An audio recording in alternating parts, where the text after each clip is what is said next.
अस्सलाम वालेकुम, मैं हूं शाहजेब खानजादा। जनरल फैज़ हमीद के खिलाफ कार्रवाई का एक और दरवाज़ा खुल गया है और एक हफ्ते के अंदर अंदर जनरल फैज़ हमीद और ISI के साबिक एहलकारों के खिलाफ बराह रास्त वजारत दिफा में शिकायत दर्ज हो सकती है, क्योंकि 12 मई 2017 का वो वाक़या जिसमें जनरल फैज़ हमीद पर इल्ज़ाम है कि उन्होंने पाकिस्तान की एक कारोबारी शख्सियत की हाउसिंग सोसाइटी का कंट्रोल हासिल करने के लिए उन समेत उनके ख़ानदान को अपनी टीम के ज़रिए तशद्दुद का निशाना बनाया। रेंजर्स और ISI के एहलकारों को अपने ज़ाती फ़ायदे के लिए इस्तेमाल करके उस हाउसिंग सोसाइटी के मालिक के घर पर छापा लगवाया, उनके घर का साजो सामान लूटा, उनको गैर कानूनी तौर पर अपनी तहवील में रखा। इस पूरे वाक़े से मुतालिक दरख्वास्त पर आज चीफ जस्टिस काजी फाइज ईसा की सरबराही में सुप्रीम कोर्ट के 3 रुकनी बेंच ने अपना तहरीरी हुक्मनामा जारी कर दिया है और वाज़ेह कर दिया है कि अगर मुतासरा फरीक मुइज़ अहमद खान जनरल फैज़ हमीद समेत दीगर मुल्जिमान के खिलाफ वजारत दिफा से कोई भी शिकायत करते हैं तो उस शिकायत से कानून के मुताबिक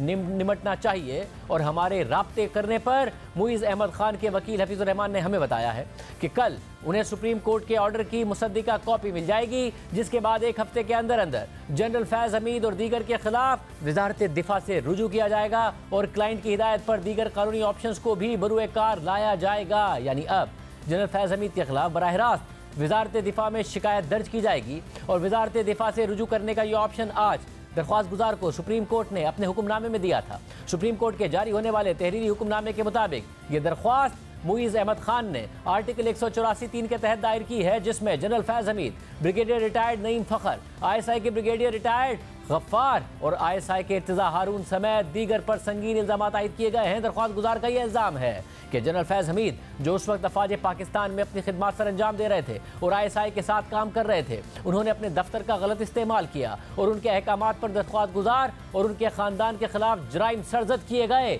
जिसमें से कुछ वाक़यात ये हैं कि ISI और रेंजर्स एहलकारों ने दरख्वास्त गुजार की रिहाइश और उनके कारोबारी दफातर पर छापे मारे, उन्हें और उनके अहल खाना को तहवील में लिया गया, दरख्वास्त गुजार और उनके ख़ानदान के असासों को लूटा गया, दरख्वास्त गुजार को मजबूर किया गया कि वो अपना कारोबार जनरल फैज़ हमीद के नामजद करदा अफराद को मुंतकिल कर दें और दरख्वास्त गुजार उनके ख़ानदान और उनके मुलाजमीन के खिलाफ झूठे केसेस बनाए गए। इल्ज़ाम यह भी है कि फ़ौज में होते हुए जनरल फैज़ हमीद, उनके मातहत एहलकार और पंजाब रेंजर्स ने अपने इख्तियारात का नाजायज़ इस्तेमाल किया है। इसके अलावा सुप्रीम कोर्ट के हुक्मनामे के मुताबिक दरख्वास्त गुजार के वकील से जब पूछा गया कि एक प्राइवेट शिकायत पर किस तरीके से आर्टिकल 184(3) का निफाज किया जाए और इसे अवामी अहमियत की दरख्वास्त करार दे दिया जाए, तो उन्होंने मौक़िफ़ इख्तियार किया कि इस केस में जनरल फैज़ हमीद समेत जो फरीक हैं उन्होंने अपने अहम दफातर का इस्तेमाल करके दरख्वास्त गुजार के बुनियादी हुकूक की खिलाफ वर्जी की है और कोई भी इदारा कार्रवाई तो दूर की बात उनके खिलाफ शिकायत भी दर्ज नहीं करेगा। सुप्रीम कोर्ट के हुक्मनामे के मुताबिक एडिशनल अटॉर्नी जनरल को इस हवाले से अदालत की मामलत के लिए तलब किया गया और पूछा गया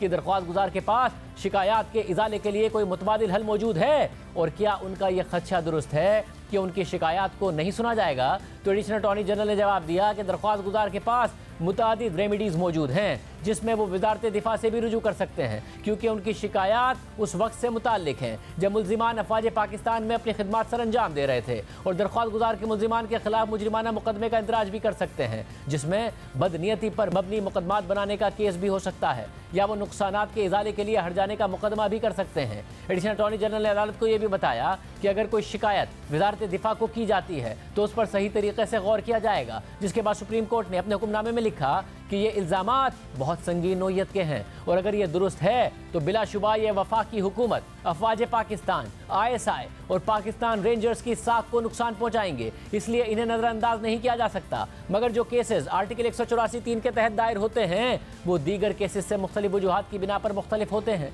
सुप्रीम कोर्ट आर्टिकल 184(3) के तहत अपने असल इख्तियारात का इस्तेमाल करती है और ऐसा एहतियात से करना चाहिए। साथ ही जब शिकायत के इजाले के लिए दीगर फोरम्स मौजूद हों तो पहले उनसे रुजू किया जाना चाहिए और हाई कोर्ट के फैसले के खिलाफ इस कोर्ट में अपीलें आर्टिकल 185 के तहत आती हैं। मजीद ये कि इस अदालत की 184(3) के तहत बराह रास्त मुदाखलत दीगर के हुकूक को बुरी तरह मुतासिर कर सकती है, लेकिन दरख्वास्त गुजार का खदशा है कि उनकी शिकायत को वजारत दिफा में नहीं सुना जाएगा, क्योंकि जो मुल्जिमान हैं वो अफवाज पाकिस्तान की सीनियर पोजीशंस पर रहे हैं। मगर हमें एडिशनल अटॉर्नी जनरल ने यह यकीन दहानी करवाई है कि ऐसी किसी भी शिकायत पर गौर किया जाएगा और हुकूमत की तरफ से इस यकीन दहानी पर शक करने के लिए हमारे पास कोई जवाब नहीं है। इसलिए दरख्वास्त गुजार के ये खदशात गलत हैं। अगर दरख्वास्त गुजार कोई शिकायत वजारत दिफा में देते हैं, इससे कानून के मुताबिक निपटना चाहिए। इसी के साथ इस दरख्वास्त को निपटाया जाता है। यानी सुप्रीम कोर्ट ने जनरल फैज़ हमीद के खिलाफ आर्टिकल 184(3) के तहत दायर दरख्वास्त पर कार्रवाई आगे ना बढ़ाने का फैसला किया है, लेकिन हुकूमत को यह हिदायत की है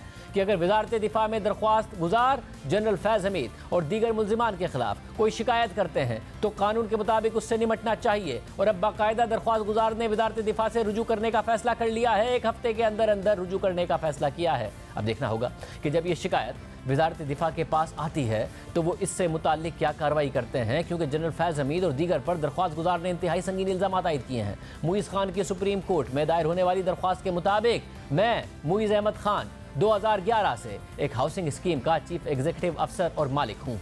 इस हाउसिंग स्कीम के राइट्स हासिल करने के बाद मैंने अलॉटीज़ के लिए इसे तामीर करना शुरू कर दिया, लेकिन मसला उस वक्त खड़ा हुआ जब बगैर किसी वजह के और अचानक जनरल फैज़ हमीद की हिदायत पर पंजाब रेंजर्स ने ISI के साथ मेरे दफातर और घर पर 12 मई 2017 को छापा मारा। और जब उन्हें कोई गैर कानूनी चीज़ नहीं मिली तो उन्होंने घर में मौजूद वसाइल को इकट्ठा करना शुरू कर दिया, जिसमें सोना, रकम और हाउसिंग स्कीम की मिल्कियत की असल दस्तावेजात शामिल थीं। और इस छापे का सबसे हैरानकुन पहलू यह था कि मेरी हाउसिंग स्कीम के जो साबिका मुलाजमीन थे, जिन्हें माली बदउनवानी की वजह से मैंने कंपनी से निकाला था, वो इस छापे में पंजाब रेंजर्स और ISI के एहलकारों के साथ मौजूद थे। और उन्होंने हमसे कहा था कि ये सब कुछ जनरल फैज़ हमीद की हिदायत पर हो रहा है। और इस पूरे छापे के दौरान जो साजो सामान चुराया गया, इसे मेरे घर के बाहर आपस में तकसीम किया गया और इसे 2 प्राइवेट टोयोटा करोला गाड़ियों के अंदर डाला गया, जिसकी तस्दीक CCTV फुटेज से की जा सकती है। दरख्वास्त गुजार के मुताबिक मेरा बेटा, जिसकी उम्र 8 से 9 साल थी, उसके मुंह पर ISI के अफसर इर्तिजा हारून ने अपना बूट रखा और चिल्लाते हुए मेरे बेटे से कहा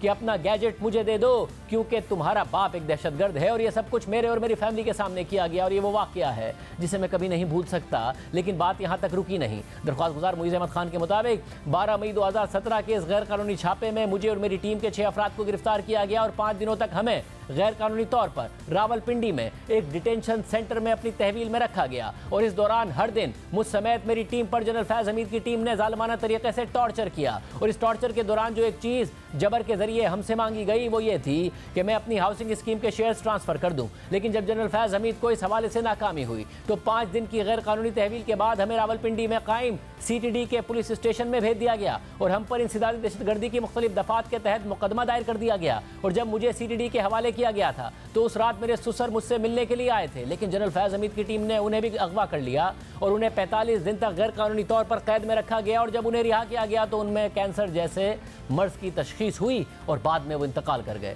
इसके अलावा जब CTD के केस की समाअत के दौरान मैंने और मेरी टीम ने मेडिकल सहूलियात की दरख्वास्त की तो हमें ISI के नुमाइंदों की तरफ से यह पैगाम दिया गया, अगर हम अपने मौक़िफ़ से पीछे नहीं हटे तो मेरे ससुर की जान खतरे में पड़ सकती है। और ये इसलिए कहा गया क्योंकि उस वक्त मेरे ससुर रावलपिंडी में उनकी तहवील में थे। और यह बात भी काबिल ज़िक्र है कि इस गैर कानूनी तहवील के दौरान मिलिट्री इंटेलिजेंस के अफसरान ने भी मेरे ख़ानदान से 12 मई के गैर कानूनी छापे की तफसीलात जानने के लिए मुलाकातें की।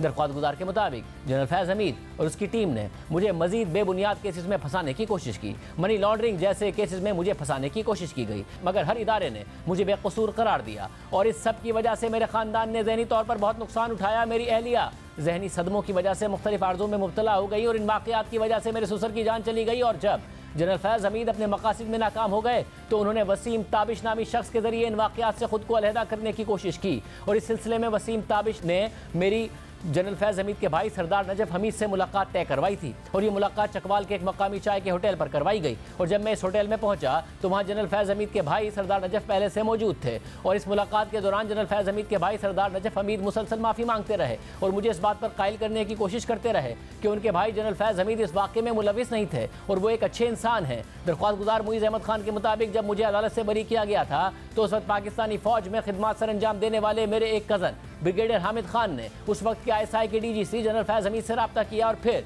जब जनरल फैज़ हमीद ने मेरे कज़न को पारा में अपने दफ्तर बुलाया और इस मुलाकात के दौरान जनरल फैज़ हमीद ने मेरे कज़न को बताया कि मेरे घर पर छापे के दौरान जो चीज़ें रेंजर्स और ISI के एहलकार ले गए थे और जिसकी वापसी का हम मुतालबा कर रहे थे, उनमें से कुछ चीज़ें तो वापस कर दी जाएंगी, लेकिन जनरल फैज़ हमीद ने छापे के दौरान जब्त किया गया 400 तोला सोना और एक बड़ी रकम को वापस करने से इनकार कर दिया।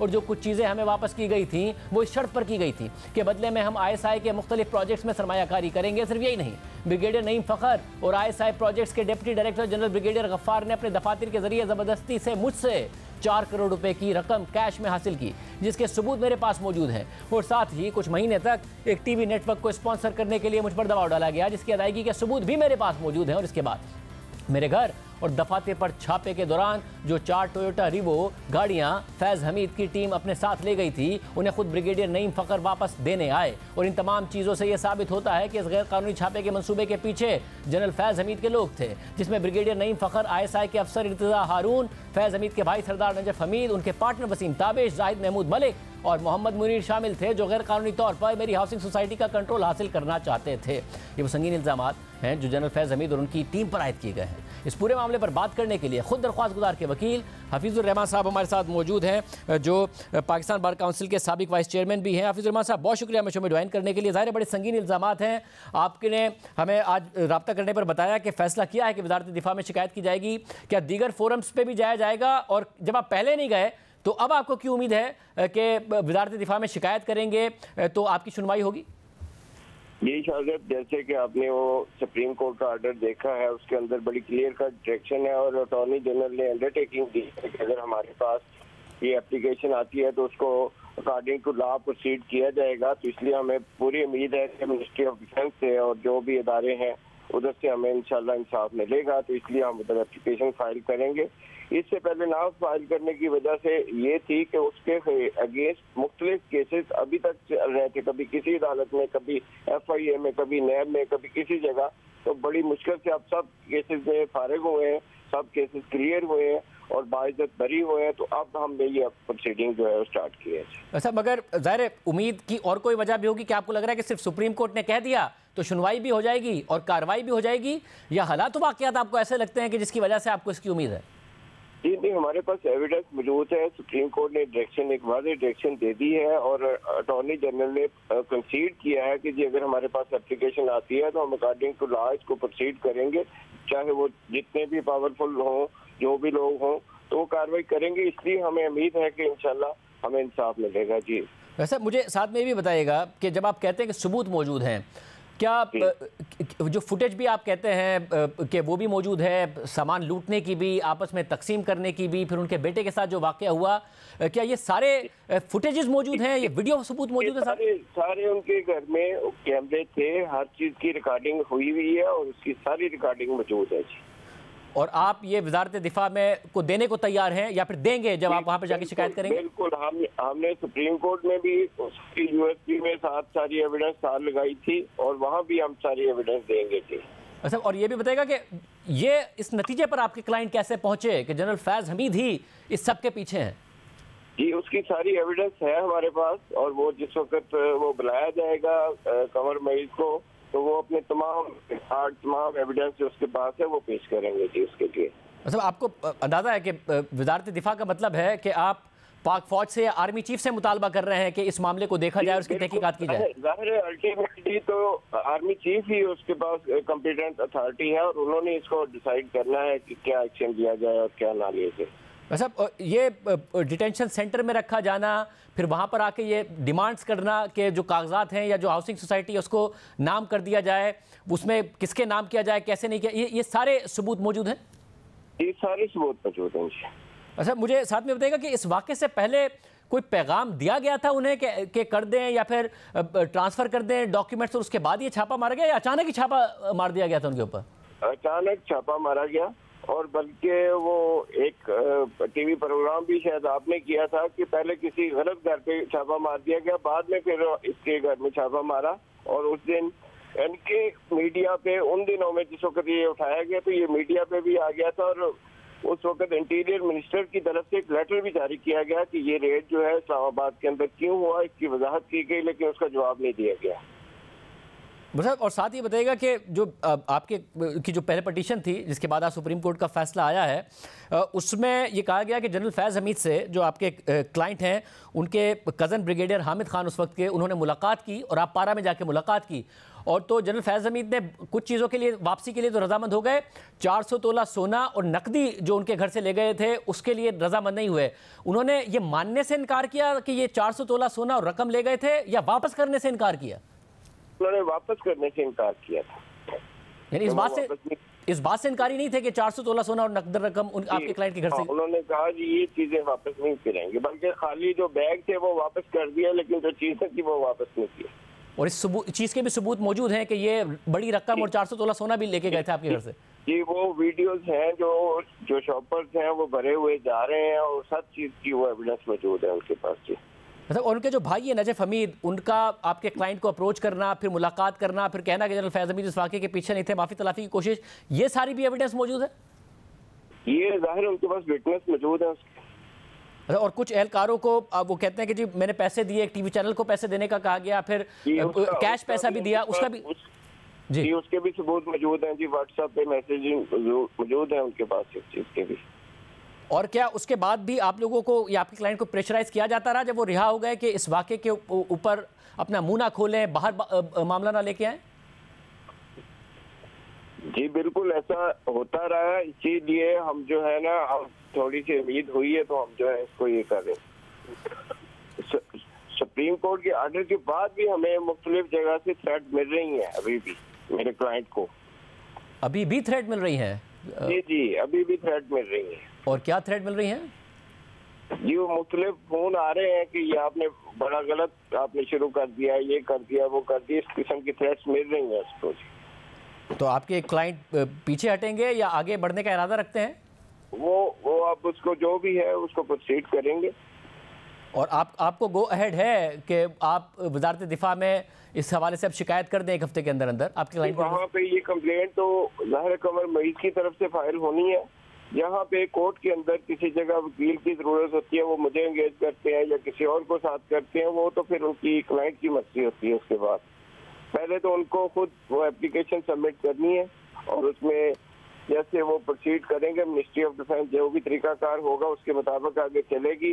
जब कोर्ट के अंदर आएगा तो फिर जो भी वकला की मामलत की जरूरत होगी हम उसमें पेश होंगे। बहुत शुक्रिया हफीज़ुर रहमान साहब की गुफ्तगू आपने सुनी। ये वकील हैं इस केस में दरख्वास्त गुजार मुइज़ अहमद खान के मजीद संगीन इल्ज़ामात लगा रहे थे और साथ में कह रहे थे कि इनके पास इल्ज़ामात के सबूत मौजूद हैं। आर्मी चीफ से मुतालबा कर रहे थे कि वे सारे के सारे मामले पर जब दरख्वास्त आए तो नोटिस लें, क्योंकि सबूत सारे के सारे जनरल फैज़ हमीद की इन्वॉल्वमेंट के मौजूद हैं। इस पूरे मामले पर हमने आज एक बार फिर जनरल फैज़ हमीद को प्रोग्राम में आने की दावत दी, मगर वो नहीं आए। वो या उनके भाई नजफ हमीद भी प्रोग्राम में आना चाहें तो ये प्लेटफॉर्म हाजिर है, वो अपना मौक़िफ़ दे सकते हैं। प्रोग्राम इस वक्त लाइव है। प्रोग्राम में आगे बढ़ते हैं।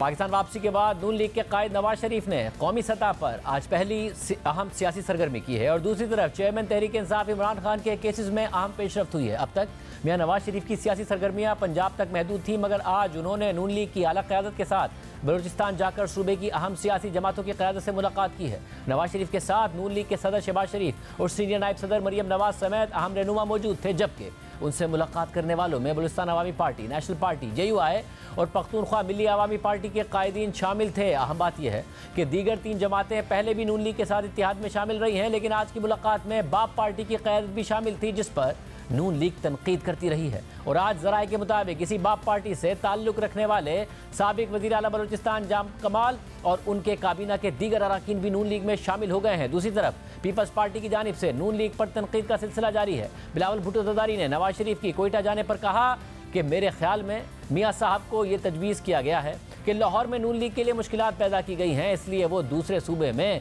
इक्का दुक्का सीट के लिए खुद पहुँचें। मेरी तजवीज़ ये होगी कि वो लाहौर पर ही फोकस करें। बिलावल ने 2021 में इरजा गिलानी को सेनेट में अपोजिशन लीडर बनवाने के लिए बाप पार्टी के 4 वोट लेने के बाद पीपल्स पार्टी पर होने वाली तनकीद का भी जिक्र किया और कहा कि हमें तो PDM से निकाला गया कि बाप के वोट कैसे लिए। अब उम्मीद है कि नून लीग कंसिस्टेंट रहेगी और अगर कल बाप बुरा था तो आज भी बाप बुरा होगा। मेरा ख्याल में मियाँ साहब को ये तजवीज़ दिया गया है, इसलिए लाहौर में मुस्लिम लीग के लिए आजकल मुश्किलात पैदा किए गए हैं, तो ये तजवीज़ किया गया है कि दूसरे सूबे में जाके कद सीट के पीछे जो है वो मियाँ साहब को तकलीफ़ दिया गया कि वो ख़ुद पहुँचे। मेरा तजवीज़ ये होगा वो लाहौर पे ही फोकस करें। हमें तो PDM से निकाला गया और हमारा तो तंकीद ऐसे हुआ कि हम बाप से मिल गए, बाप के चंद सेनेटर्स का वोट तूने कैसे लिए। तो उम्मीद है कि नून लीग कंसिस्टेंट रहेगा और अगर कल बाप बुरा था तो आज भी बाप बुरा होगा। देखिए, बाप पार्टी से मुतालिक मरियम नवाज और नून लीग के रहनुमा पहले क्या कहते थे। एक छोटे से ओहदे के लिए आपने बाप से वोट ले लिए, वो वाले बाप से वोट ले लिए जो अपने बाप की इजाजत के बगैर किसका साथ नहीं देता। अगर आप ताबेदारी करनी है, अगर आपने सिलेक्ट होना है तो फिर आपको इमरान खान की पैरवी करनी चाहिए जो बहुत ढिठाई से और बहुत एक्सपोज होकर वो ताबेदारी करता है, कमात माने हैं। जहाँ तक सब पर भारी बात है तो आज मैं भी अपने असूल कुर्बान कर दूं, मियाँ साहब भी अपने असूल कुर्बान कर दें तो हम तो पूरे पाकिस्तान पे भारी हो सकते हैं। भाई, बाप पार्टी किसने बनाई थी? सबको पता है, एस्टैब्लिशमेंट ने बनाई थी और वो उनसे NOC लिए बगैर कहीं नहीं जाते। अगर पीपल्स पार्टी ने PDM को क्रॉस करके बाप पार्टी के साथ अलायंस किया है तो उन्होंने PDM की ब्रीच ऑफ ट्रस्ट की है और ब्रीच ऑफ कॉन्ट्रैक्ट किया है। एक तरफ पीपल्स पार्टी और नून लीग एक दूसरे पर वार कर रही हैं तो दूसरी तरफ चेयरमैन PTI इमरान खान के खिलाफ इस वक्त साइफर केस और 190 मिलियन पाउंड स्कैंडल अहम मरहले में दाखिल हो चुके हैं। आज इमरान खान की साइफर केस में ट्रायल कोर्ट के जज की तैनाती का कदम करार देने और जेल ट्रायल के खिलाफ इंट्रा कोर्ट अपील पर समाअत हुई और इस्लामाबाद हाई कोर्ट ने इमरान खान के जेल ट्रायल पर हुक्म इम्तना जारी कर दिया है। आज एक केस में जहां इमरान खान को अदालती रिलीफ मिला है तो वहीं 190 मिलियन पाउंड केस में कल एहतसाब अदालत की जानिब से नैब को गिरफ्तारी के वारंट की तामील के हुक्म के बाद आज वजारत कानून ने इस केस की समाअत जेल में करने का नोटिफिकेशन जारी कर दिया है और आज अडियाला जेल में ही समाअत भी हुई है। सबसे पहले बात करते हैं इस्लामाबाद हाई कोर्ट में आज इमरान खान की साइफर केस के हवाले से होने वाली इंट्रा कोर्ट अपील की, जिसकी समाअत जस्टिस मियां गुल हसन औरंगजेब और जस्टिस समन रिफत इम्तियाज़ ने की।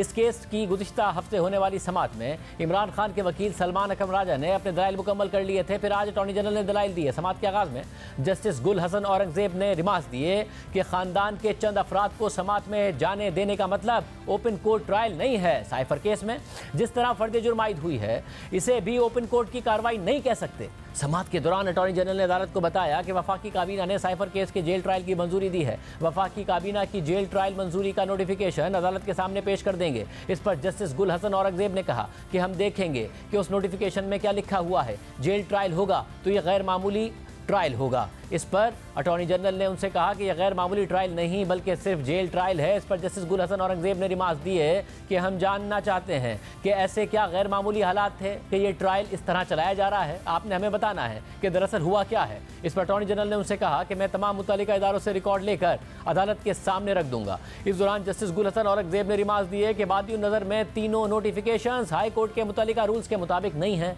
अदालत ने अटॉर्नी जनरल से पूछा कि कब, किन हालात में और किस बुनियाद पर यह फैसला हुआ कि जेल ट्रायल होगा। इस दौरान इमरान खान के वकील सलमान अकरम राजा ने अदालत को बताया कि 5 गवाह इस वक्त भी अडियाला जेल में बयानात रिकॉर्ड कराने के लिए मौजूद हैं। समाअत के दौरान जस्टिस मियां गुल हसन औरंगजेब ने रिमार्क्स दिए कि बहुत से सवालात हैं जिनके जवाब देने की ज़रूरत है। वफाकी काबीना ने 2 दिन पहले जेल ट्रायल की मंजूरी दी, इसकी क्या वजूहात थी? सबसे अहम सवाल यह है कि मंजूरी से पहले होने वाली अदालती कार्रवाई का स्टेटस क्या होगा। रिकॉर्ड के मुताबिक ऑफिशियल सीक्रेट एक्ट के जज की तैनाती एग्जीक्यूटिव ने की, चीफ जस्टिस से राय ली गई, लेकिन यह प्रोसेस एग्जीक्यूटिव ने शुरू और मुकम्मल किया। आज की समाअत में अदालत ने अटॉर्नी जनरल से 16 नवंबर तक इन तमाम सवालात के जवाब मांग लिए और इमरान खान की दरख्वास्त पर हुक्म इम्तना जारी कर दिया। मगर इससे पहले ही अडियाला जेल में साइफर केस की समाअत हुई, जहां मजीद 3 गवाह अदालत के सामने पेश हुए और अपने बयानात कलमबंद करवाए। जराये के मुताबिक साइफर केस में आज 2 गवाहान के बयानात कलमबंद किए गए, जबकि 1 गवाह पर जिराबी मुकम्मल हुई। आज दफ्तर खारजा की खातून अफसर इकरा अशरफ का बयान कलमबंद हुआ और जिराबी मुकम्मल हुई। आज की समाअत में शाह महमूद कुरैशी की 2 बेटियां और इमरान खान की बहनें और भांजा भी समाअत के दौरान मौजूद थे। अदालत ने इस केस की समाअत 17 नवंबर तक मुलतवी कर दी है। ट्रायल कोर्ट ने अक्टूबर में इमरान खान और साबिक वज़ीर ख़ारजा शाह महमूद कुरैशी पर साइफर केस में फर्द जुर्म आयद की थी, जिसे इमरान खान ने इस्लामाबाद हाई कोर्ट में चैलेंज किया था, मगर अदालत ने इमरान खान की दरख्वास्त मुस्तरद कर दी थी। इसके अलावा इस्लामाबाद हाई कोर्ट इमरान खान की दरख्वास्त ज़मानत भी मुस्तरद कर चुकी है, जिसके बाद इमरान खान ने सुप्रीम कोर्ट में 2 दरख्वास्तें दायर की। एक दरख्वास्त में साइफर केस में जमानत मांगी गई और दूसरी दरख्वास्त में इस केस में ट्रायल कोर्ट की जानिब से फर्द जुर्म आयद किए जाने की कार्रवाई को चैलेंज किया गया है। दूसरी तरफ साइफर केस के साथ साथ 190 मिलियन पाउंड स्कैंडल में भी इमरान खान के खिलाफ कार्रवाई तेज हो गई है। कल एहतसाब अदालत ने 190 मिलियन पाउंड केस में इमरान खान की गिरफ्तारी के वारंट की तामील का हुक्म दिया, जिसके बाद कल ही नैब हुक्काम ने अडियाला जेल जाकर इस केस में इमरान खान की गिरफ्तारी डाल दी थी, जिसके बाद 24 घंटों के अंदर उन्हें एहतसाब अदालत के सामने पेश किया जाना था। लेकिन आज ही वजारत कानून ने इमरान खान के जेल में ट्रायल का नोटिफिकेशन जारी कर दिया, जिसके बाद एहतसाब अदालत के जज मोहम्मद बशीर ने आज इस केस की भी अडियाला जेल में समाअत की और नैब की जानिब से चेयरमैन पीटीआई इमरान खान के जिस्मानी रिमांड की दरख्वास्त की गई, जिसके बारे में पीटीआई के वकील ने दावा किया है कि एहतसाब अदालत ने इमरान खान की जिस्मानी रिमांड की दरख्वास्त मुस्तरद कर दी है। इसके अलावा 8 इस्लामाबाद हाई कोर्ट में 190 मिलियन पाउंड स्कैंडल और तोशा खाना केस में इमरान खान की जमानत बहाली की दरख्वास्तों पर समाअत हुई और समाअत के दौरान नैब के प्रोसिक्यूटर ने अदालत को बताया कि नैब ने चेयरमैन पीटीआई की 190 मिलियन पाउंड स्कैंडल में गिरफ्तारी डाल दी है। गिरफ्तारी होने के बाद चेयरमैन पीटीआई की यह दरख्वास्त गैर मौसर हो गई है। इस दौरान सरदार लतीफ खोसा ने अदालत से कहा कि नैब ने इस अदालत को गुमराह करने की कोशिश की है, जिस पर जस्टिस आमिर फारूक ने रिमार्क दिए कि नैब ने बहुत लापरवाही का मुजाहरा किया, जिस वजह से केस ताखीर का शिकार हुआ। नैब का यह रवैया कतई तौर पर दुरुस्त नहीं है, फिर हमें वजारत कानून के नुमाइंदे को मामला हल करने के लिए तलब करना पड़ा। इस पर नैब के प्रोसिक्यूटर राफे मकसूद ने अदालत से मुआवरत की। इसके बाद अदालत ने केस का फैसला महफूज कर लिया। पूरी सूरत हाल पर बात करेंगे। हमारे साथ तहरीक इंसाफ के तर्जुमान शुएब शाहीन और नून लीग के रहनुमा अता तारड़ मौजूद हैं। आप दोनों का बहुत शुक्रिया। शुएब शाहीन साहब, आप लोगों की तरफ से जाहिर है कहा जा रहा था मैं फील्ड ही दे दें तो हम परफॉर्म कर देंगे। अदालत से ही आप लोग उम्मीद का इजहार कर रहे थे। यके बाद दीगरे जो कुछ 2 दिन में हुआ है, आपको उम्मीद पैदा हो रही है कि अदालत से बहरहाल आप लोगों को रिलीफ मिल रहा है और कोई रास्ता निकल सकता है, कोई फील्ड मुहैया हो सकती है आप लोगों को? देखें सर, बात यह है कि हम तो ये कहते हैं कि आइन और क़ानून की बालादस्ती होनी चाहिए, क़ानून के मुताबिक सारी प्रोसीडिंग्स होनी चाहिए। बदकिस्मती से तमाम इदारे बांदी बन के इंसाफ को देने की बजाय इंसाफ का कत्ल कर रहे हैं बज़ाहिर, जो सब कुछ नज़र आ रहा है। ये रियासती इदारे सबसे पहले उस इदारे को सिलेक्ट करते हैं कि किसके ज़रिए ये केस बनवाना है। अभी इन्वेस्टिगेशन स्टेज है, अभी तक वो इन्वेस्टिगेशन के प्रोसेस में है वो केस, और लॉ मिनिस्ट्री ने पहले नोटिफिकेशन कर दिया अलकादर ट्रस्ट केस में, जनाब आप इसका ट्रायल जो है आप जेल ट्रायल शुरू कर दें। ये कैसे मुमकिन है? कैबिनेट कल फैसला कर रही है जिसका अभी तक नोटिफिकेशन नहीं हुआ, और 1.5 महीने से वो जनाब प्रोसीडिंग्स चल रही हैं जेल ट्रायल की साइफर केस में। और जो हुमायूं दिलावर ने जिस तरह बददियांती का मुजाहरा करते हुए एक केस का फैसला किया और जिस अंदाज से किया, वो सब आपके सामने है। ये तो सारी बात आपकी दुरुस्त है, मगर इस्लामाबाद हाई कोर्ट में चैलेंज होना, फिर सुप्रीम कोर्ट में चैलेंज होना, फिर इस्लामाबाद हाई कोर्ट से कुछ मामलात में रिलीफ मिलना। एक 2018 का माहौल था ना, जिसमें नजर आ रहा था कि सारी चीजें कोऑर्डिनेटेड थी, इस्टेब्लिशमेंट की तरफ से क्रैकडाउन भी, सुप्रीम कोर्ट की तरफ से एक्शन भी, फिर JIT बनाना भी, फिर इदारे भी, वो सब एक साथ एक ही सिंक्रोनाइज होकर काम कर रहे थे। आपको कहीं उम्मीद की किरण दिख रही है कि अदालतें मौजूद हैं जो आपको रिलीफ इलेक्शन से पहले ऐसा फ्राहम कर सकती है कि आपको फील्ड मिल जाए इलेक्शन में कंटेस्ट करने की? देखें, इस वक्त तक तो हम फील्ड मिलने की जहाँ तक ताल्लुक है, हमारे रास्ते में अभी भी रुकावटें मुकम्मल तौर पर मौजूद हैं। लाहौर हाई कोर्ट ने फैसले किए, लेकिन जो हमें जलसा करने की इजाज़त दी, लोगों को गिरफ्तार कर लिया गया, नई इजाज़त मिली और अभी तक कोई किसी के खिलाफ कोई एक्शन नहीं हुआ। जिन लोगों की 15-15, 20-20 दफ़ा जमानतें हुई हैं, एग्जेक्टिव ने कहा हम अदालतों को नहीं मानते, दोबारा गिरफ्तार कर लिया गया और उनके ऊपर, इसका मतलब है कि एग्जेक्टिव जो है वो सुबॉर्डिनेट, अदालतें सुबॉर्डिनेट हो गई हैं एग्जेक्टिव की, और उसमें कोई रिलीफ नहीं मिल रहा और कोई एक्शन किसी के खिलाफ नहीं हुआ। पेशावर हाई कोर्ट ने हमारे हक में फैसले किए, करक में हमारे लोगों पर सीधी गोलियां मारी गई, मासेरा में लोगों को उठा के ले गए, आपने सारा कुछ देख लिया। सवात में और मर्दान में कॉर्नर मीटिंग हुई जिसके लिए इजाजतनामे की भी जरूरत नहीं थी, उन सबको उठा के जेलों में बंद कर दिया गया। और कल मैंने इलेक्शन कमीशन को भी रिक्वेस्ट की है कि जनाब आप इलेक्शन की डेट आ गई है, आप लेवल प्लेइंग फील्ड तो दें हमारे साथ, आप कुछ तो आप ऐसा काम करें कि कराची में हमने इजाजतनामा मांगा, आपने कुछ भी नहीं किया, पूरे पाकिस्तान में जो कुछ हो रहा है हम किस जगह पे जाएं? अता साहब आप ये बताइएगा, एतराज़ात हैं कुछ शुएब शाहीन साहब के और वो अदालत के हवाले से भी हैं, मगर आप लोगों का फोकस इस वक्त लगता है कि मुकम्मल तौर पर पीपल्स पार्टी का आप पर और आपका पीपल्स पार्टी पर है, मगर आपको कहीं ये नज़र नहीं आ रहा कि एक अचानक मुकाबले में तहरीक इंसाफ आ सकती है? अदालतें मुतहर्रिक हैं, चीफ जस्टिस काजी फाइज ईसा साहब हैं, इसके अलावा इस्लामाबाद हाई कोर्ट में ऐसे इंडिपेंडेंट माइंडेड जजेस मौजूद हैं जो रिलीफ दे सकते हैं। ये आपको वाज़े तौर पर ये खौफ नहीं महसूस हो रहा है? मुझे तो एक बात का खौफ महसूस हो रहा है कि पूरे मुल्क पे खौफ तारी है 190 मिलियन पाउंड्स के केस का, क्योंकि इसमें बहुत बड़े प्रॉपर्टी टाइकून का नाम आता है और काबीना ने नाजायज़ तरीके से स्टेट मनी जो स्टेट ऑफ पाकिस्तान को आनी थी वो एक एग्जिस्टिंग लाइबिलिटी सेटल करने के लिए एक और अकाउंट में ट्रांसफ़र कर the through the supreme court. ये पाकिस्तान की हिस्ट्री का सबसे बड़ा स्कैंडल है। इससे बड़ी शाहजेब साहब मेगा करप्शन 75 साल में कभी नहीं हुई। ये 190 मिलियन पाउंड का मामला नहीं है, ये 460 अरब रुपए का मामला है। उसमें से एक मीगर सी अमाउंट है 60 अरब रुपए की, जो इमरान खान साहब ने और शहजाद अकबर ने मिल के बंद लिफाफा काबीना में लहरा के एक ऑलरेडी पेनल्टी डली हुई थी, उस फाइन को सेटल करने के लिए वो इनको फ्री एक्सेस दे दिया। वो तो स्टेट का पैसा था, वो सिंध का पैसा था, वो पंजाब का पैसा था, सिंध की ज़मीनें इन्वॉल्व थी, तख्त पड़ी इधर एक मौजा है पिंडी में, उसकी ज़मीनें इन्वॉल्व थी। अब ये जो कह रहे हैं मेरे बहुत ही काबिल दोस्त कि जी वो पहले ही वजारत कानून ने एक नोटिफिकेशन जारी कर दिया ट्रायल का। भाई जब एक बंदे की गिरफ्तारी हुई है, उसका रिमांड जिस जज से लेना है वो जेल जाएगा तो रिमांड लेगा ना। ये आप ही थे जो अदालतों में बहानेबाजी करते थे कि हमारी टांग ठीक नहीं है, हमें सिक्योरिटी खदशात हैं, हमें कत्ल कर दिया जाएगा, हम अदालतों में पेश नहीं हो सकते। आपकी मुतअद्दिद मर्तबा बाकायदा अदालत के रिकॉर्ड पे दरखास्तें मौजूद हैं कि हम अदालत में पेश नहीं हो सकते सिक्योरिटी खदशात की बिना पे।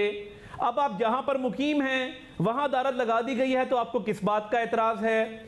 और साइफर केस में सुन लीजिए, साइफर केस बहुत ही एक ऑफिशियल सीक्रेट्स एक्ट की शिक के तहत एक केस चल रहा है। अब उसकी तो इन कैमरा प्रोसीडिंग्स होनी है, उसकी तो ओपन ट्रायल मुमकिन ही नहीं है।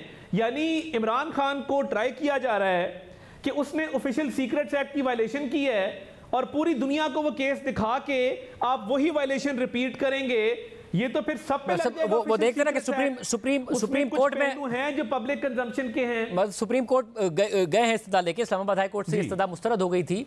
अब देखते हैं कि सुप्रीम कोर्ट इस हवाले से क्या फैसला करती है। मगर ये जो शिवसेना साहब बात कर रहे हैं ततार साहब के, पहले जब अदालतें तलब करती थी, इमरान खान साहब की प्ली होती थी कि आप या तो मुझसे ऑनलाइन कर लें, मेरी जान को खतरा है, मुझे बार बार मत बुलाइए। अब जबकि जेल ट्रायल हो रहा है तो बार बार ये कहा जा रहा है कि नहीं जी, जान को खतरे को बुनियाद बनाकर जेल ट्रायल किया जा रहा है और सीक्रेटली उन्हें सजा देने की कोशिश की जा रही है, जबकि ओपन ट्रायल होना चाहिए। देखें, तीन चीज़ों का मैं जवाब देना चाहूँगा। पहले बात तो यह है कि जब हमने कहा था कि उनकी जान को ख़तरा है, बिल्कुल जान को ख़तरा है, उनको थ्रेट्स हैं, लेकिन ये F8 मरकज़ के लिए हमने कहा था कि वहाँ खुली गलियाँ हैं, वहाँ कोई सिक्योरिटी का इंतज़ाम नहीं है। ये जुडिशल कम्प्लेक्स जो G11-4 का है या G11-1 का है, G11-1 के यहाँ सारे केसेस शिफ्ट कर दें, हम वहाँ पेश होंगे या हाई कोर्ट में बुला लें। इसलिए ये कहना कि हम अब जेल ट्रायल करेंगे, जेल ट्रायल और ओपन ट्रायल में फ़र्क होता है। जेल ट्रायल में आपको ना तो मुल्ज़िम और वकील के दरमियान कोई कांटेक्ट होता है, ना वहां मीडिया होता है, ना वहां कुछ सुन सकता है, और आप अपनी मर्जी से ना आप कागज कलम लेके जा सकते हैं, ना कंसल्टेशन कर सकते हैं, और कई किस्म की कदगनें मौजूद होती हैं। और ये एक बात और कर दूं, ये इन कैमरा ट्रायल है ही नहीं। इस्लामाबाद हाई कोर्ट ने इसको डिक्लेयर कर दिया कि अगर कोई कागज या कोई डॉक्यूमेंट ऐसा होगा जो आप क्लेम करेंगे, वो भी जज डिसाइड करेगा कि ये डॉक्यूमेंट किसी और को ना दिखाएं, तो उस हद तक उसका इन कैमरा होगा। बाकी ओपन ट्रायल होगा, सबको इजाजत होगी। इसलिए मेरा नहीं ख्याल कि इस तरह की कोई एतराज़ किया जा सकता है। अब आते हैं कि ये कहना कि जनाब 190 मिलियन का जो अलकादर ट्रस्ट वाला केस है, देखें इसमें दो बातें बड़ी अहम हैं। जिस दिन ये केस खुलेगा ना तो शरीफ फैमिली ही इसमें आएगी। दो बातों का जवाब मुझे दे दें, वो एग्रीमेंट ले आए जो NCA और के दरमियान था, वो पब्लिश कर दें सबके सामने, दूध का दूध पानी का पानी हो जाएगा। दूसरी बात, ये 16 महीने में थे, मैंने हर प्रोग्राम में भी कहा था, इन 16 महीनों में कैबिनेट से डिसीजन लेके सुप्रीम कोर्ट में पैसे पड़े थे, ये वापस ले लेते, नहीं लिए। 190 मिलियन पाउंड पर आप बड़े कन्विंस्ड हैं, उस पर सवाल उठा रहे हैं तारा साहब, शुएब शाहीन साहब के, ये तो जब मामला खुलेगा तो उसके बाद इस केस में कुछ मिलना नहीं है।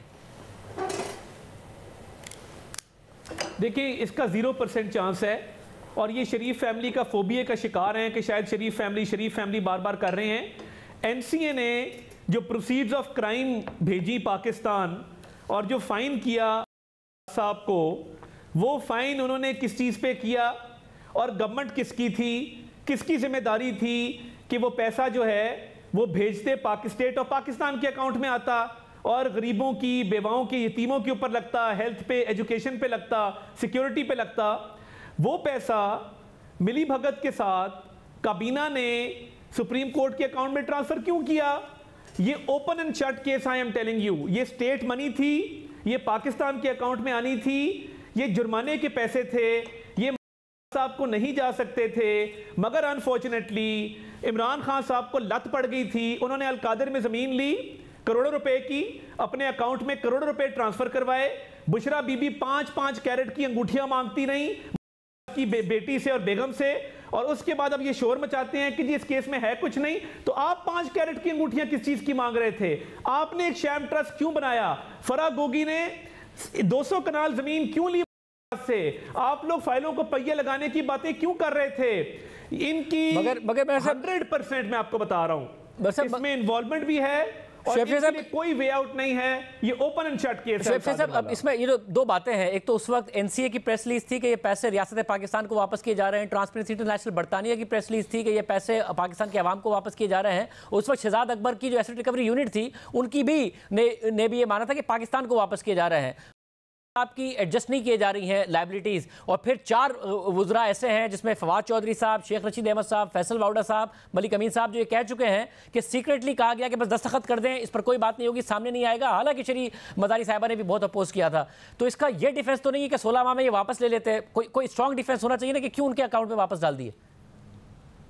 जी, इसका स्ट्रॉन्ग डिफेंस, बहुत बड़ा डिफेंस ये है कि देखें, नेशनल क्राइम एजेंसी और के दरमियान एग्रीमेंट ये हुआ, उन्होंने कहा कि अगर तो ये विद दी एग्रीमेंट पैसे पाकिस्तान में जाएंगे तो ये एडजस्ट होंगे के साथ, और अगर पाकिस्तान ये समझता है कि ये स्टेट ऑफ पाकिस्तान को जाने हैं तो वो फिर यहाँ उसको मुकदमा करे यूके में, और वो मुकदमा अगर जीत जाएगा तो फिर स्टेट ऑफ पाकिस्तान को वो पैसे जाएंगे। और अगर ऐसा नहीं होगा तो उस सूरत में नेशनल एनसीए के दरमियान और के दरमियान होने वाले एग्रीमेंट के मुताबिक वो अमाउंट जाएगी उसकी एडजस्टमेंट में। चूंकि पाकिस्तान को उस वक्त फॉरेन रिजर्व की ज़रूरत थी और इस बात का इम्कान था कि ये मुकदमा अगर होता है वो एक तो लेंथी होगा और दूसरी सूरत ये होगी कि वहाँ अगर केस हार जाती है हुकूमत पाकिस्तान तो उनको वो जुर्माना और कास्ट ऑफ लिटिगेशन भी देनी पड़ेगी और इन पैसों से भी हाथ धोना पड़ेगा। और फॉर दैट पर्पज़ आपने देखा था कि वहाँ पहले भी जो आर्बिट्रेशन हुई है, कई केसेस में हमारे खिलाफ फैसले आए हैं, इसलिए वो एनसीए और के दरमियान होने वाले एग्रीमेंट की रोशनी में जो पेमेंट आई है वो इसलिए वहां चलेगी। दैट वाज द रीजन कि आज भी आप देखेंगे कि 16 महीनों में इन्होंने इसलिए उसको इनिशिएट नहीं किया, और आज भी वो चीज री इनिशिएट हो सकती है। लॉस किसी जगह नहीं हुआ, आज भी सुप्रीम कोर्ट में पैसे वो वहां मौजूद है। उनकी लायबिलिटी में एडजस्ट हुए हैं ना, मगर आप दूसरों से तवक्को करेंगे। मगर आप एक एप्लीकेशन आज भी दे, आप खुद एक सीनियर लॉयर हैं, देखे ना सर, आप खुद एक सीनियर लॉयर हैं, कहे कि जी हमारे पास सबूत है, हमारे पैसे वापस करें, कोई लॉस नहीं है। तो ये बात इमरान खान साहब को करनी थी जो अकाउंटेबिलिटी का वादा करके आए थे, या किसी और ने आके करनी थी जो इमरान खान साहब अकाउंटेबिलिटी का वादा करके आए थे? और कोई ऐसे इंटरनेशनल रूल्स नहीं है, जो एनसीए के रूल्स भी बदले हैं। शिवसेना साहब, आपको पता है कि जो भी आप अगर अपनी सोर्स ऑफ फंडिंग नहीं जस्टिफाई कर पाएंगे तो वो पैसे कन्फिस्केट हो जाते हैं, जो कि कर लिए थे एनसीए ने, अकाउंट्स फ्रीज कर दिए थे एनसीए ने, हमने वापस दे दिए, उन्होंने हमें वापस किए, हमने वापस दे दिए उनके अकाउंट में और लायबिलिटीज में एडजस्ट कर दी। नहीं, इसमें दो चीजें थी, एक है फ्रीज करना। देखें, पहली बात ये बात बताऊं, एक है फ्रीज करना और इसलिए उनके दरमियान इसमें एक एग्रीमेंट हुआ। बहरहाल उन्होंने प्रेस रिलीज जारी की थी कि पाकिस्तान की रियासत को और पाकिस्तान के अवाम को पैसे वापस कर रहे हैं, मगर मुझे आगे नॉट फॉर, देखें इसके लिए सबसे बड़ा अहम है शाहजेब साहब, सबसे अहम क्या है? वो एग्रीमेंट। वो एग्रीमेंट आज भी हुकूमत पाकिस्तान के पास मौजूद था, आज भी इनके पास 16 महीने रहे। मैं बारहा इनसे मुतालबा करता रहा वो एग्रीमेंट के कंटेंट फाइनल कमेंट, दूध का दूध पानी का पानी, फाइनल कमेंट मुझे आज ले आए, आपको पता चल जाएगा कि मेरा कमेंट एक्चुअल एग्रीमेंट क्या था। कि ये जो प्ली ले रहे हैं ये जो प्ली ले रहे हैं कि हमें लंदन में लिटिगेशन करनी पड़ती, हम वहां पे केस हार जाते, वो पैसा कहीं और चला जाता। एनसीए अपनी कंक्लूड कर चुकी थी इन्वेस्टिगेशन, उसको स्टेट मनी डिक्लेयर कर चुकी थी, ये केस करते इसका फायदा होता, मगर इन्होंने डील स्ट्राइक की, अलकादर में पैसे लिए, रिश्वत ली और इन्होंने वो 60 अरब रुपया लायबिलिटी सेटल कर दी। एग्रीमेंट सामने ले आए। अब देखते हैं कि क्या इस हवाले से मामला आगे बढ़ते हैं। प्रोग्राम में ब्रेक शामिल करते हैं। और बहुत अहम मामला है, उसकी तफसीलात आपके सामने रखेंगे ब्रेक के बाद।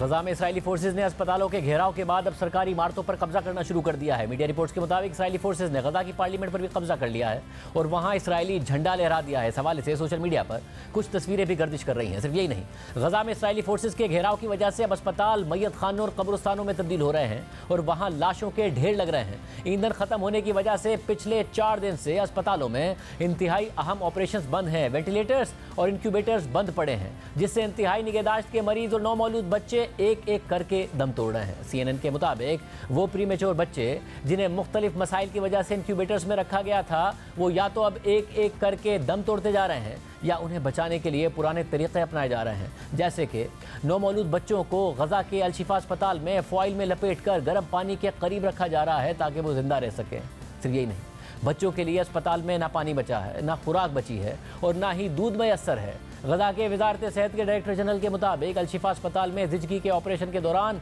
4 माएँ दम तोड़ गई थीं और उनके बच्चे जिंदा बच गए थे। डॉक्टर के मुताबिक आप अंदाज़ा लगाएं कि अब इन बच्चों को अपनी माँ और बिजली के बगैर जिंदा रहना पड़ेगा, क्योंकि बच्चे प्रीमेच्योर पैदा हुए हैं, इसलिए उन्हें इसी टेम्परेचर की ज़रूरत है जो उन्हें अपनी माँ से मिल सकता था और ऐसा टेम्परेचर सिर्फ इंक्यूबेटर्स के ज़रिए ही फराहम किया जा सकता है और बिजली की अदम मौजूदगी में ये मुमकिन नहीं है। वाज़ेह है कि अल-शिफा अस्पताल गजा का सबसे बड़ा अस्पताल है, जिसे इसराइली फोर्सेज ने पिछले हफ्ते से चारों तरफ से घेरा हुआ है और ड्रोन से उसकी निगरानी की जा रही है। अस्पताल के बाहर टैंक और स्नाइपर्स तैनात हैं जो ना किसी को अंदर आने दे रहे हैं और ना ही किसी को अस्पताल से निकलने दे रहे हैं। इसराइली फोर्सेज का दावा है कि अस्पताल के नीचे ज़ेर ज़मीन हमास का हेडक्वार्टर है, मगर हमास इस दावे की तरदीद कर रही है। हेल्थ ऑफिशियल्स के मुताबिक आज अल-शिफा अस्पताल में 40 मरीजों की अमवात हो गई है। इत्तलात आ रही है कि अल-शिफा अस्पताल के अंदर फंसे हुए लोग मरने वाले बच्चों और मरीजों की तदफीन के लिए एक इज्तिमाई कब्र खोद रहे हैं, जिसमें 120 लाशों को दफन किया जाएगा। हमास का कहना है कि अल-शिफा अस्पताल में 650 मरीज ज़ेर इलाज हैं, जबकि 5000 से 7000 के करीब पनाहगज़ीन भी अस्पताल के अंदर फंसे हुए हैं। जबकि अल-अक्सा अस्पताल की इंतज़ामिया ने भी ऐसी ही सूरत हाल से खबरदार किया और कहा है कि अगर इसराइली जारियत इसी तरह जारी रही तो नौमौलूद बच्चों और मरीजों का अगला ठिकाना इज्तिमाई कब्रें होंगी। अस्पताल की इंतजामिया के मुताबिक ICU में बहुत ज़्यादा बच्चों को दाखिल कराया गया है, जिनमें से सारे प्रीमेच्योर बच्चे नहीं हैं, बल्कि उनमें वो बच्चे भी शामिल हैं जो इसराइली बमबारी से ज़ख्मी हुए हैं। जबकि अल-कुद्स अस्पताल में कुछ ऐसे फ़लस्तीनी भी हैं जो अमरीकी शहरी हैं मगर ज़ख्मी भी हैं और कैद भी हो गए हैं। इसराइली फ़ौज का दावा है कि अस्पताल में हमास के जंगजू छुपे हुए हैं, इसलिए ऑपरेशन किया जा रहा है। इजाज़त दीजिए, अल्लाह हाफ़िज़।